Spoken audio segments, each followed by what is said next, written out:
And there's one thing that I really get annoyed about, and that's this Finnish superiority complex. The healthcare system. Finnish kids' parks are so awesome.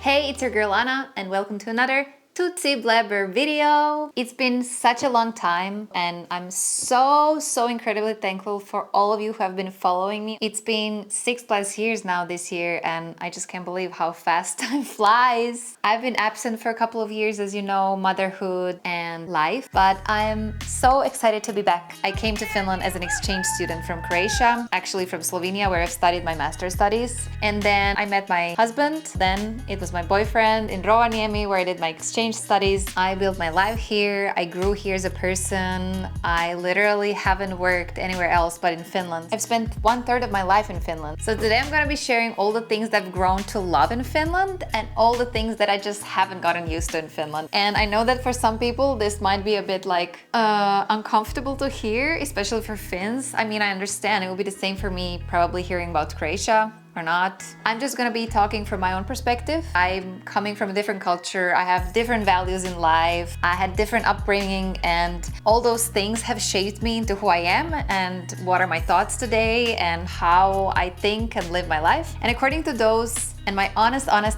and raw experience and feelings, I'm gonna share everything with you here. Well, not everything, but like a lot of things, what I've grown to love and what I still can't get used to in Finland. So let's celebrate my 11 years in Finland, and let's start with all the things that I have grown to love that I kind of didn't like at the beginning when I moved here.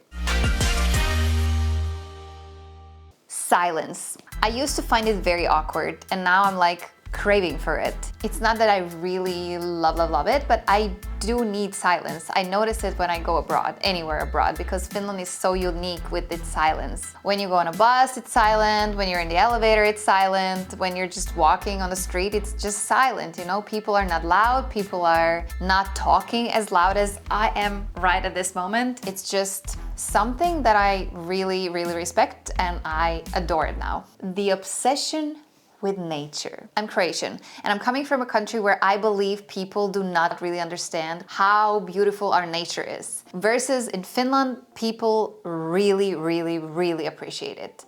It's not that people in Croatia are not all appreciating it. It's not that in Finland people are all obsessed about it. But I think generally when I compare these two countries, these are just my observations. People are constantly spending time in forests, natures, hiking, going all around the places. And it's not like people in Croatia, for example, are not doing that, or other countries. It's just that people here are really nature oriented. And I think that there is a reason why. Winters here are so dark, cold, long. I think this long is just something that is ringing in my ear, because winters can last all the way from, I don't know, November until like May. And that's a long time. I feel like people really use nature in a very good way, where they recharge their batteries and they spend a lot of time there. And I honestly believe that nature is the best thing for mental health. There is no better place where you can just get back to yourself, get back to your roots, to who we actually are. And I think Finns are just doing a fantastic job. And I believe that it has a lot to do with spending time in nature. Janic, are you enjoying? Yeah. We have a gorgeous filming session. Salmiakki. Okay, I still don't love it, but I don't hate it. I got used to it, and I believe that salmiakki ice creams are one of the best ones ever. And I mean, talking from perspective of a person who really did not like salmiakki, liking salmiakki ice cream is a big thing. Salmiakki is like Finland's weird uncle. You just learn how to live with it. Weird summer traditions. People here spend their vacations in the middle of the forest, in their little houses, wooden houses. They call them mökkis. I mean, beautiful, right? But that was so strange to me, because Finns just go to nature and they're by their lakes, just washing themselves in the water. They don't even like electricity or running water. They like it Robinson Crusoe style. Here's cold water and here's warm water. We mix it together in this place, and then here we shower. Yep. And that's okay. You know, I didn't get it, but now I get it. There's something really charming about it, and honestly, I haven't really grown to love it myself. I don't practice it, but I can see how much it does to my husband, who is also Finn, who really, really gets a lot out of it. It's just something that is so unique to this place. No? Yeah. What Pull. now? Pull it up. You have a fish. Birch. My first fish! But please let it go. Please let it go. Please let it go. It's too tiny. There we go. Now he's out of the hook. Please give him, put him So to the water. that's an ahven. It has spiky fins and spiky skin. You can try it from here. I don't wanna, I just want that he survives. Okay. Go back and grow. Daylight at 2 a.m. Whew, that was really, really hard. And I cannot believe that I'm saying this, but I got so used to it. First, probably 5-6 years, I just could not sleep during summertime. I was shocked that in Finland, windows do not have these proper drapes. But we have them in South, where we have normal, well, what is normal? Where we have regular dark nights. In wintertime, in summertime, all year round. And in Finland, in summertime, you do not have proper dark nights. You have actually nightless nights, especially in the north. So when I lived in Rovaniemi, it was like absolutely insane. Helsinki, it's a bit better, but still, it's like so bright at night. It's incredible how your body adapts. I can probably fall asleep if there's a disco ball above me. Blackout curtains equals not small talking with strangers. I love small talks. I've always loved it, but not small talking with strangers is also okay. I mean, nowadays I go to Croatia and I'm like, why is this cashier lady telling me about her cat surgery? But also, I really like to compliment beautiful Finnish girls' new shoes or dress or someone's cute little dog on the street. So I kind of do like it, but I also got used to it. When there's no small talk, I'm just fine with it. And sometimes it does feel awkward. Am I secretly a Finn? Okay, I'm gonna now switch to all the things that I haven't gotten used to since I moved to Finland. This is gonna be a hard one for some, but remember, it's just my experience. Okay, let's start. The healthcare system. How to start with this topic? It's really a sensitive one because everyone is praising it. And I have to say that I've been quite disappointed. Nowadays, I'm basically going to do a lot of different tests to Tallinn or even to Croatia. When I started my parental leave, I lost all the private healthcare benefits from work. And that's when it hit me. It was a few years ago. How this system just doesn't work. In my early postpartum, I don't know, I was like 4 or 5 months postpartum, I had some health problems, actually mental health problems. I didn't feel well. I don't know, my hormones were all over the place. I was lonely. My husband was traveling a lot for work. I was literally like not feeling okay, and I called them. They called me back in 2 weeks. And that was not just the first time. That time when they called me, they said, I'm sorry, but you have to call Neuvola. And sorry that we're late, we're so overcrowded. We don't have enough staff. I was like, what?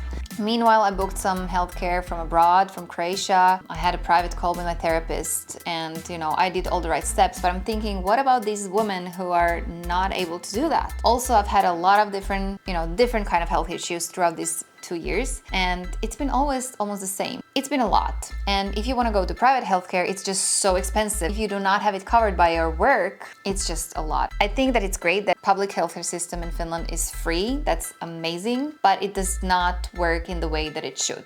And I did notice how much it changed throughout the past decade that I've been here. How cold society feels sometimes. I knew it was different here. I've always known. It was shocking when I first came to Finland. I did kind of get used to it, but going through my postpartum and actually pregnancy, which was really, really lonely. The sense of community is just different in Finland. And in order for me to feel better, I had to connect with international moms and international community. And basically majority of my friends here are international community. And thank God for them. I just love them so much. So many of the new moms that I've met here are my closest friends nowadays. And I just love them so much. But there is something that is just not clicking with me, and it might work for some people, but for me, it's been really, really lonely and hard. So I had to use a lot of the tools that I use in everyday life to feel good and not to, sink.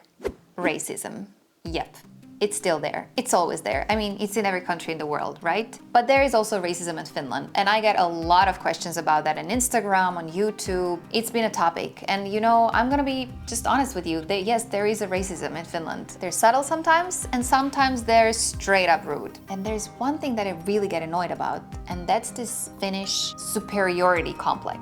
It was annoying 10 years ago and it's still annoying today. There's so many reasons why Finland is, like, to me, one of the best countries in the world, absolutely, in so many ways, but then in some it's just not like that, especially for us foreigners. There's so many people who are just not like that, absolutely not like that. I have so many Finnish friends who are not like that, but I also encounter people who are like that. Real estate madness. Okay, so we got an apartment in 2020 and we thought we were smart. Why? Because paying rent was way more expensive than paying a loan. And that was like that for a while until market just crashed. Our loan interest grew so much and it's just very, very expensive to own a home in Finland. It's great for people who have money, but for people who are just average taxpayers, it's a lot. And if you want to sell it, you're in a very bad spot because real estates are just like losing their value. The value of apartments are insanely low. So it's tricky. It's definitely tricky and very annoying. Winter depression. Every year I say I'm prepared and then November happens. And then it lasts for 6 months. The loop has been going on for 11 years. It just hasn't changed. And as I said many times, if you've been following me on this journey, springtime is my... Because I call spring winter still, you know? So winter depression is like everywhere, sometimes until April, May to me, from November on. Quite a long time. Okay, I want to finish this video with a happy tone, so I'm going to share very few little things that make me very, very happy in Finland. Wild blueberries in the forest, sauna nights with candles and lights, the first warm day in spring when everything and everyone all of a sudden exists, Finnish brunches. I'm sorry, but they are superior. And public kids parks, they're the best in the world in my opinion. I mean, tell me if there's a better place with kids parks in the world. If there is, amazing, but honestly, Finnish kids parks are so awesome. So yeah, 10 years in Finland, it flew by. I've changed, Finland changed me, and while there's still so much that frustrates me here, there's so many things that I've grown to love in Finland. I mean, I've spent 1/3 of my life here. Some things I'll probably never understand, but hey, that's expat life, right? Let me know in the comments below. What have you gotten used to in your country, your foreign land? See you in the next video, and I'll be sharing a lot of new and exciting things. We have a big life changes coming, and I'm super excited to share more about them. Until then, XOXO, Tootsie Blabber.